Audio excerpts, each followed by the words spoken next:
আবারও নেশা বিরোধী অভিযানে সাফল্য পেল ত্রিপুরা উত্তর জেলা ধর্মনগর থানার পুলিশ। ত্রিপুরা উত্তর জেলার পুলিশ সুপার ভানুপদ চক্রবর্তীর কাছে গোপন খবর ছিল যে ধর্মনগর থানার অধীন নোয়াপাড়া গীতা ভবন সংলগ্ন এলাকায় মারণ নেশা ড্রাগসের আদান প্রদান হবে।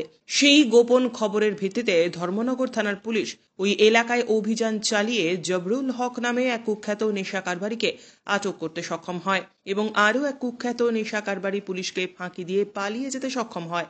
পরবর্তী সময়ে একটি বিশেষ নম্বরের গাড়িতে তল্লাশি চালিয়ে 10,000 নেশার ইয়াবা ট্যাবলেট উদ্ধার করে পুলিশ।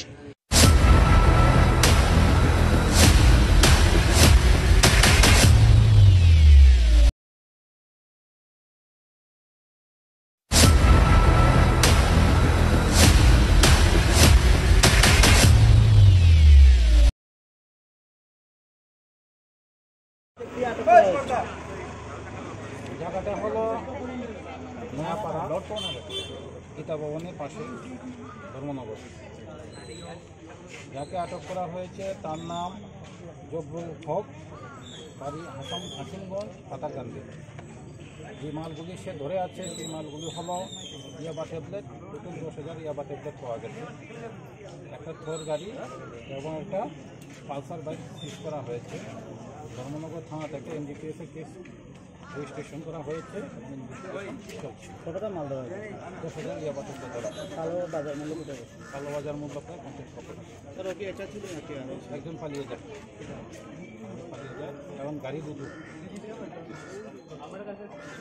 এবং আটককৃত নেশা কারবারির বিরুদ্ধেও ধর্মনগর থানায় একটি এনডিপিএস ধারায় মামলা হাতে নিয়ে নেশা কারবারির মূল অভিযুক্তকে গ্রেপ্তার করার জন্য পুলিশ তল্লাশি জারি রেখেছে।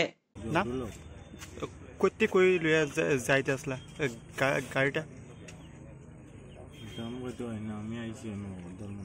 তুমি কি ওই গাড়ির মালিক?